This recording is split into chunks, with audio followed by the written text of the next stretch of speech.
기도에도 제가 잠깐 언급했지만 정말 네 부모를 공경하라. 심히 평범한 말씀이고 우리가 너무도 잘하는 말씀이고 그러나 우리가 행하지 못하는 말씀이고 오늘 또한 우리 오전에 목사님께서 너무 은혜로운 말씀을 주셔가지고 제가 그 말씀을 들으면서 계속 정말 어떻게 오후 예배를 인도할까 저는 이렇게 생각을 했습니다. 그런데 참으로 하나님께서 정말 이 원론적인 말씀 우리가 심히도 잘하는 말씀이지만 하지 못하는 말씀 정말 우리가 부모님께 잘해야 된다고는 알고 있지만 내가 하지 못할 때가 너무 많은 이런 순간순간들 속에서 주님의 말씀을 주님의 명령을 꼭 기억하시기 바랍니다. 이것은 명령이에요. 주님께서 하나님께서 너희에게 명령한 하나님께서 해도 되고 안 해도가 아니라 하나님께서 반드시 지켜야 될 마땅한 말씀, 옳은 말씀 이 말씀임을 기억하시면서 우리는 이제 이 말씀이 십계명에서 모세가 시내산에서 2돌판을 받았어요. 그런데 한 돌판에서는 하나님에 대한 계명이 3가지, 안식일에 대한 게 1가지, 그 다음에가 뭔지 아십니까? 네 부모를 공경하라예요. 하나님을 공경하듯이 내 부모를 공경하라고 그러는데 우리는 너무도 그렇게 하지 못할 때가 너무나 많이 있다는 것입니다. 사실 오늘 우리 엄마 생신이에요.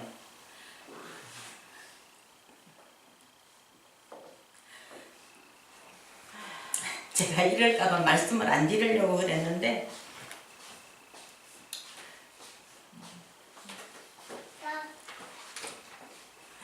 참 나이가 70이 돼도 이렇게 엄마만 생각하면 마음이 미워져요. 그렇지 않습니까? 지금 이영희 권사님이 우리 교회에서 제일 연세가 높으신데 지금도 엄마만 생각하면 가슴이 아파요. 또 보고 싶어요. 저도 이 말씀 준비하면서 한참을 울었어요. 왜냐하면 10계명 중에 다른 계명은 다 하나님 죄송합니다. 잘못했습니다. 용서해 주세요 하면 끝나요. 그런데 이 단 한 가지 이 계명만큼은 부모님이 안 계시면 할 수가 없어요. 공경하고 싶어도 할 부모가 안 계시면 할 수가 없어요. 아무리 말씀을 여러분들이 정말 지금 부모님이 계신 분들은 잘 모르실 거예요. 부모님이 돌아가시고 나면 새록새록 생각이 나요. 제 나이가 원래 70인데 아직도 부모가 보고 싶어요. 우리 동생하고 이야기하면서 한참 울었어요. 정말 왜냐하면 하필이면 오늘 엄마 생신이라서 이게 얼마나 마음에 와닿는지. 그런데 우리는 하지 못할 때가 너무 많이 있고 정말 그렇습니다. 다른 계명들은 못 지키면 다음에 할 수 있는 기회라도 있는데 네 부모를 공경하라.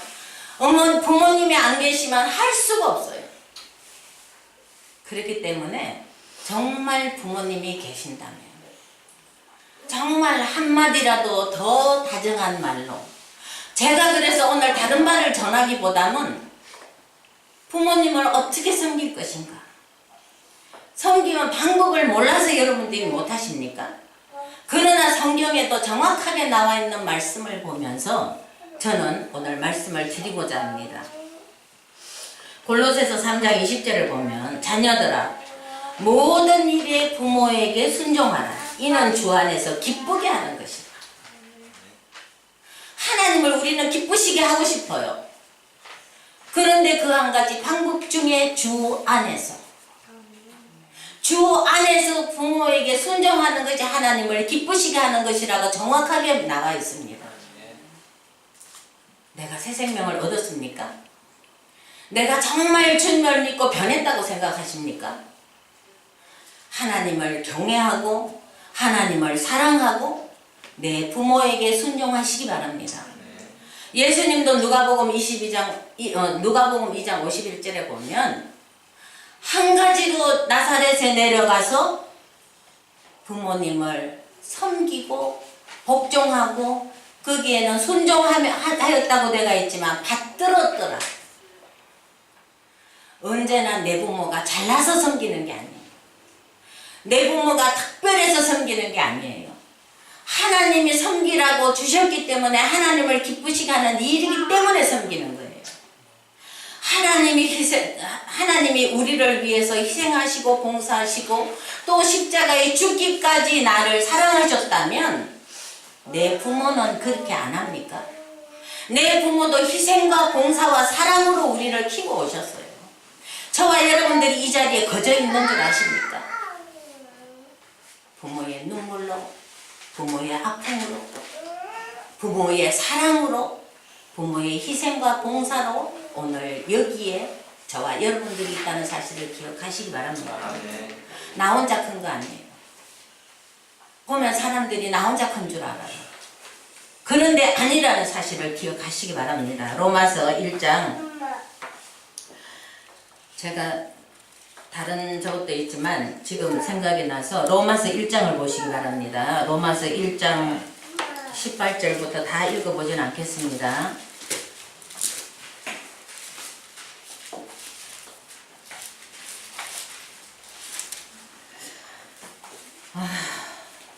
로마서 1장 32절부터 먼저 보시겠습니다. 저희가 이 같은 일을 행하는 자는 사형에 해당하다고 하나님의 정하심을 알고도 자기들만 행할 뿐 아니라 또한 그 일을 행하는 자를 옳다 하느니라.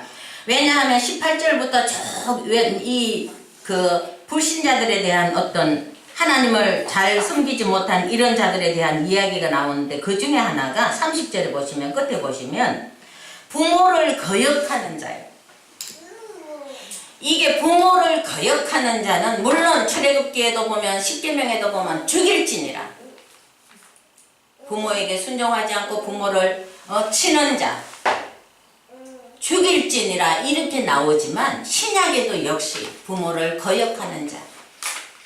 우리는 부모를 거역할 때가 너무나 많이 있지만 거역하는 자는 사형에 해당하다고 지금 이야기하고 있습니다. 그런데 물론 여기에는 그만큼 엄중하다는 거예요. 그만큼 하나님께서 중하게 여긴다는 거예요. 에베소서 6장 1절에 3절에 보면 자녀들아 너희 부모를 주 안에서 순종하라. 이것이 옳으니라. 이것이 옳으니라. 옳다는 거예요. 절대적 가치를 강조하는 것입니다. 옳다는 것은 절대적 가치. 그리고 이거는 첫 계명이라고 이야기하고 있는데 이 첫 계명, 첫 번째가 되는 것이 아니라 그만큼 중요하고 그만큼 우리가 반드시 지켜내야 하는 거기 때문에 첫 계명이에요. 이런 것을 기억하시면서 내 부모를 어떻게 공경해야 되는가. 창세기 9장에 보면 노아가 이제 방주에서 나와가지고 농업을 시작해서 포도나무를 심고 포도주를 마십니다. 너무도 잘하시는 이야기죠. 그런데 헐거벗고 누워 자는데 누가 먼저 왔습니까? 함이 먼저 왔어요. 그리고 밖에 나가서 셈과 야벳에게 고합니다. 말하자면 부모의 수치를 드러낸 거예요. 우리 부모의 수치를 드러내지 마시기 바랍니다. 내 부모의 수치가 내 수치예요. 그런데 셈하고 함은 그 부끄러움을 아비의 부끄러움을 보지 않기 위해서 뒤로 들어가서 하체를 가립니다. 그래서 셈은 하나님이 아버지가 되셨어요. 그리고 야벳은 창대케 되었더라. 그게 축복이에요. 그게 약속 있는 계명이에요. 우리는 그렇게 하실 줄 아는 저와 여러분들이 되시길 바랍니다. 아까도 말씀드렸지만 정말 내 아버지가 내 부모가 잘나서 내 아버지가 어디에 내세울 만해서 우리가 존경하는 것이 아니라 하나님이 내게 그렇게 하셨고 예수님이 부모님을 육신의 부모님을 그렇게 섬기셨고 예수님은 어떻게 하셨습니까? 십자가에서 죽기 일보 직전 내가 지금 죽기 일보 직전인데 누구를 생각하느냐 그렇게 이야기하시겠죠 여러분들이. 아니에요. 주님은 십자가에서 죽기 일보 직전에 마리아가 앞에 있는 것을 보시면서 여자여 아들이니이다. 여자라는 것은 왕후에 대한 칭호예요. 그러면서 뭐라고 그럽니까? 옆에 사랑하는 제자 요한이 있으니까 네 어머니다. 그때부터 요한이 그렇게까지 효도하시는 그 예수님을, 그 그리스도의 삶을 본받고 닮고 살아가고 싶다면 저와 여러분들도 그렇게 해야 될 줄로 믿습니다. 아멘. 그것이 부모를 섬기는 예예요.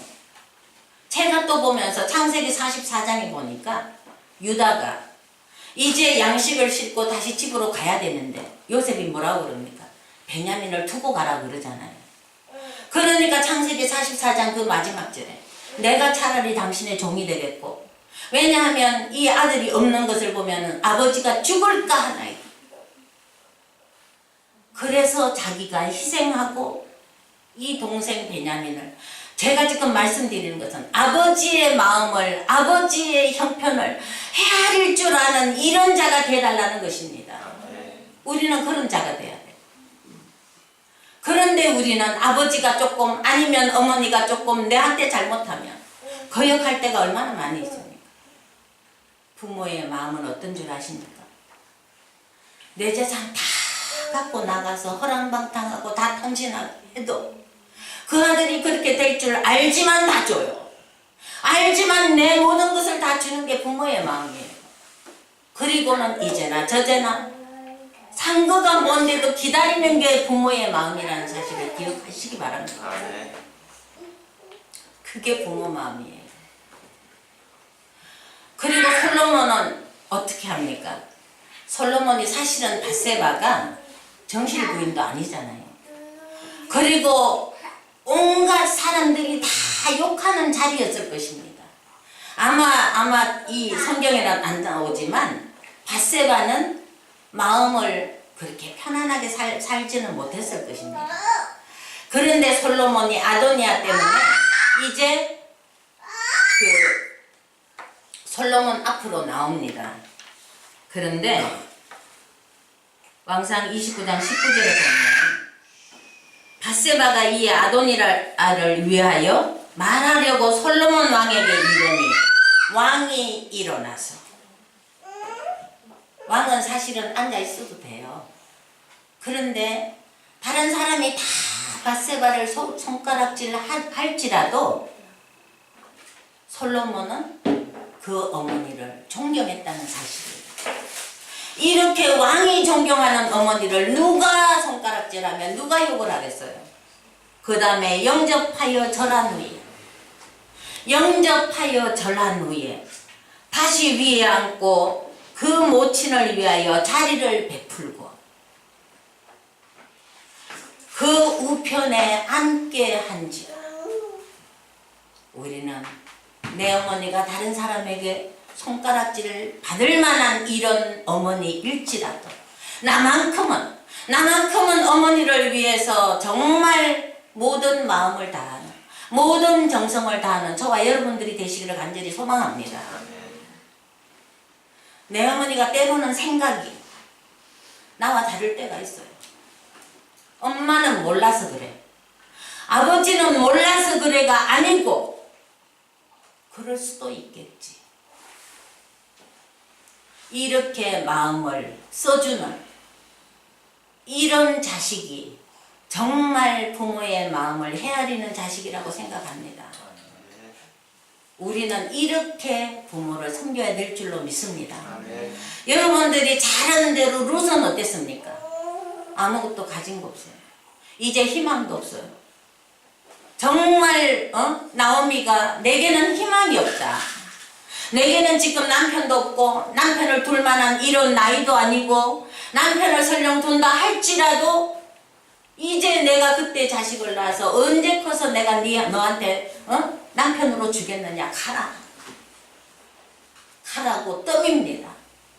그래도 나는 어머니가 유숙하는 곳에 내가 유숙하고 어머니가 가는 곳에 나도 가겠나이다. 내 부모가 아무것도 없을지라도 주님이 기뻐하시는 일이기 때문에, 주님이 명령하시는 일이기 때문에 우리는 섬기고 공경하고 사랑해야 된다는 것을 기억하시면서, 그 부모가 나한테 아무것도 해준 거 없어도, 엄마가 나한테 해준 게 뭐가 있어, 아버지가 나한테 해준 게 뭐가 있습니까? 이렇게 되드는 것이 아니라 정말 롯처럼, 그래, 솔로몬처럼 우리는 이렇게 유다처럼 부모의 마음을 헤아리고 부모의 아픔을 헤아리고, 비록 가진 게 없어도 주님이 내게 주신, 또한 내가 오늘 여기 그냥 서 있는 것이 아니라 하나님이 모든 것을 다 주고 사랑하셔서 이렇게 하셨듯이 내 부모도 나한테 그렇게 했어요. 그렇기 때문에 저와 여러분들은 이렇게 정말 부모님을 사랑하고 아끼고 도우시고, 또한 정말 이것은 마땅하고 옳은 일입니다. 그냥 성경에 기록된 가장 평범한 진리예요. 다 알 수 있는 거지만 우리가 행하지 못할 때 회개하시면서, 또한 부모는 자녀들에게 공경받을 만한, 오늘 물론 아침에도 우리 정 목사님이 말씀하셨지만, 부모를 공경하라는 것은 내가 공경받을 만한 이런 부모가 돼야 돼요. 근데 내가 될 수 있습니까? 우리는 부모를 공경하고 섬길 만한 이런 자녀도 안 되겠거니와, 부모 역시도 내가 자녀들에게 이런 공경받을 만한 이런 부모가 아니라는 거예요. 그럴 때 목사님과 비슷한 말씀이지만, 내가 그리스도를 본삼고 그리스도를 닮은 이런 삶을 살기를 기도하면서, 주님, 우리 모두가 할 수 없어요. 아들의 자리에 있어도 못하고 내가 부모의 자리에 있어도 못하니까 그 그리스도의 마음을 품게 해주시고, 그리스도의 삶을 살게 해주시고, 그리스도를 위하는 그런 삶을 살아갈 때에 자녀들은 자연히 나를 보면서 닮아갈 것이고, 나는 자녀들을 그리스도의 사랑으로 품으면서 본을 보일 수 있는 이런 자가 될 것입니다. 우리는 오직 그리스도예요. 그리스도만을 본삼고 그리스도를 따라가는 저와 여러분들이 될 때에, 우리는 아들의 위치에서도 부모의 위치에서도 모두가 다 정말 하나 되는 마음으로 본이 되고 본을 삼는 이런 자들이 다 될 줄로 믿습니다. 기도하겠습니다. 아버지, 참으로 감사를 드립니다.